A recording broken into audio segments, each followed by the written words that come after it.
munaasabad kooban oo si heer sare loo soo agaasimay ayaa ka dhacday xarunta taliska qaybta 6aad ee magaalada Baydhabo. Munaasabadan ayaa lagu kala wareegay xilka taliyaha qaybta 6aad, waxaana xilka wareejiyay taliyihii hore General Xasan Baydhabo iyo taliyaha cusub ee qaybtaasi Gaashaano Sare Maxamed Yiriis Aadan. Munaasabada xil wareejinta waxaa ka soo qayb galay wasiirka amniga dowladda Koonfur Galbeed, taliyaasha ciidamada booliska, xogga dalka iyo daraawiishta, iyo guddiga xil wareejinta gudoomiye ku-xigeenka amniga iyo siyaasadda degmada Baydhabo iyo saraakiil kale ka tirsan hay'adaha amniga.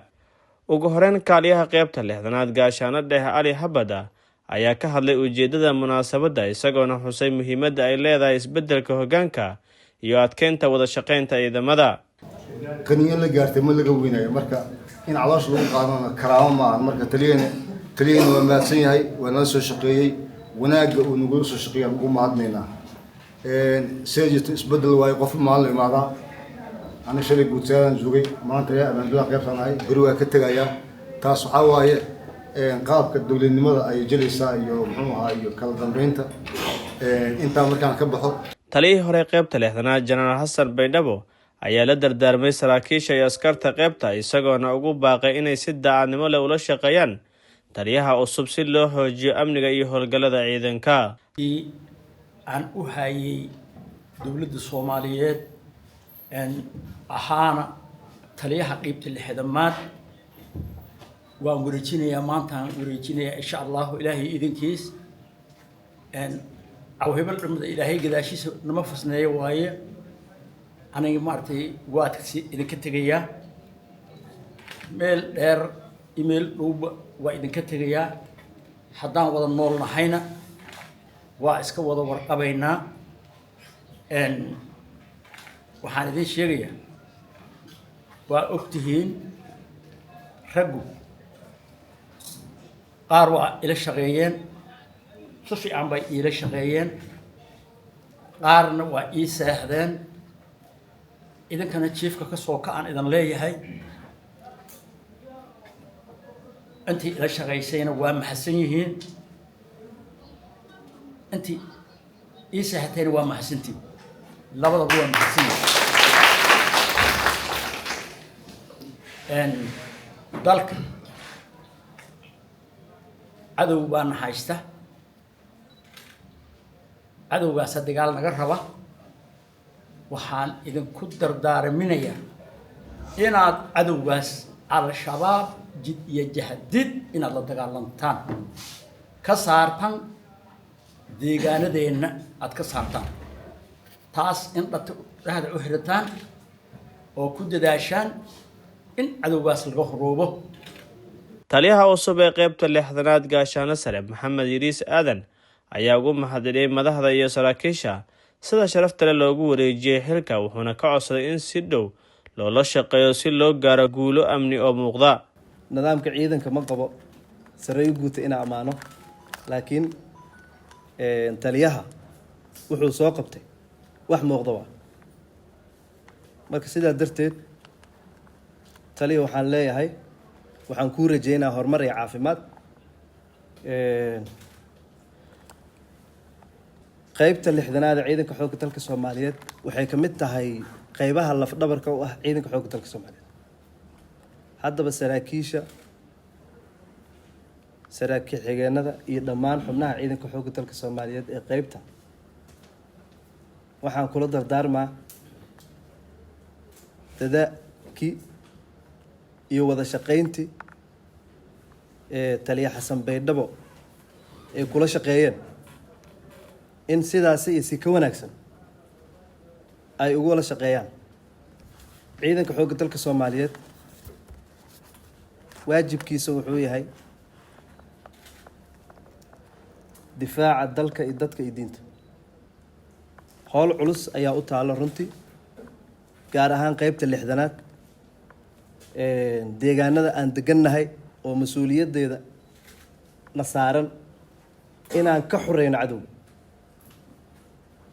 si isku duubni ah oo kalsooni ku jirto, iyo ballantii ahayd inaan u dhaaranay inaan dalka iyo dadka difaacino.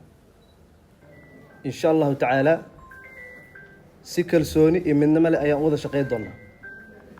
sidoo kale taliyaha booliska gobolka Bay gaashaano sare Amiin Madarur, taliyaha ciidanka booliska gaarka Koonfur Galbeed gaashaano sare Meday iyo gudoomiye ku-xigeenka amniga iyo siyaasadda degmada Baydhabo Isaaq Maxamed Teygaba ayaa dhammaantoodii dardaaran u jeediyay saraakiisha qaybta 6aad iyagoona ku booriyay in si hufan u gutaan waajibaadkooda. dalka dadka diintaan dhaaranay yeeda halka dhabeeyay tali usubna hal shaqeeyay tali horena weelarays waabu warsigootiyahay isuun meelisaad meel khair qab ilaahay aan kuweel tali hato usbaati hilkil wiriga hayon ilaahay hilgay makaabay laakiin weelan baahnya la hatta taliha usub oo hatta korkooy la hatta walan qabo ma jeer laakiin hoob hilkil wiriga way waa langna ihtaas bardaayan lang isnaayan hilka basaase taliha usubay lana hadawaaw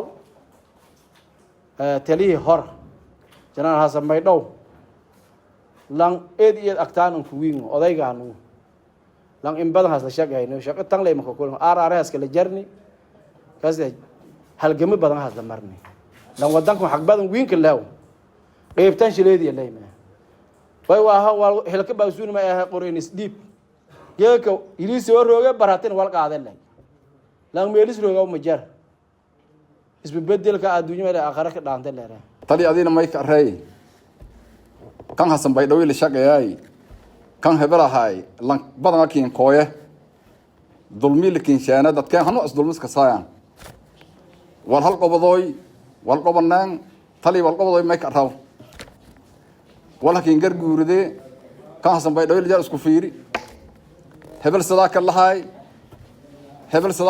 la karaa hami iga dulmi lakin shaana doona an qaadatoy dulma. ugu dambeyn wasiirka amniga dowladda Koonfur Galbeed Soomaaliya Mudane Xasan Cabdulqaadir Maxamed ayaa Hussein dhammaan saraakiisha iyo askarta laga rabo in si daacadnimo wada shaqeyn leh u la shaqeeyaan taliyaha cusub si loo horumariyo amniga guud ee gobolka. Korneel Yiriisow marka fursad wala in haysada wala horeeyaan aragay dhammaan qaybo ciidanka xoogga dalka Soomaaliyeed hala shaqeey taliyihii hoggaanka ciidanka haay kase xuquuqdii qaybtan lahaaytay iyo la koo sugay oo dawladda dhaxalka lahaay onoona garabaashnaa saraakiisha araadan fadhiido yar yoona qaybta 6aad isagna dhaliilin ogtiin Xasan Baydhabo min shaqeeya haytan Korneel Yiriisow min shaqeeya haytan shakhsi gaar ah in shaqeeya haytan mala qarankiga in shaqeeya haytan ay ummatin walaanka muhiimsan xaqar isku bi xujo isku bi qabyaaladna isku bi arintaas inaysan anduubataan an kataan ka shaqeey walisin ku rajaynaa taliyaha cusub lan dhalinyaro lan shaqeey doono inaysan garab ka siidan shaqada qabyaaladaasna la ilaaliyo hebel oo ko hay isfiiriska fara badan oo dhateen nilusku biyo qeybtan hooba qabiilku dhamaad qeybtan oo walaala ka shisheega ku dhamaada aan wali aaminsanaa qeybtan ku xoreeyto sidii xoog dalka markay dhisnaay oo kale yanagadaas qeybtan ka fayl oo anka xoog badan oo anka macquulsan nagadaas ana markan taladay wali leeyahay intii uu ku deerano lama xidiglaga janaanka qaado janaanka in shaqay dalkayna xuraysanaan janaan usuubanay gooy ilaahay idin sheeg. taliyaha qaybta 6aad ee ciidanka xoogga dalka Soomaaliyeed gaashaano sare Maxamed Yiriisow ayaa maanta si rasmi ah loo wareegay hilkii taliyaha qaybta isagoo taliyaha hor yeelan hawlo shaqo aad u adag oo looga baahan yahay inuu dardar geliyo. Faysal Hussein warbaahinta ciidamada qalabka sida xarunta taliska qaybta 6aad ee magaalada Baydhabo.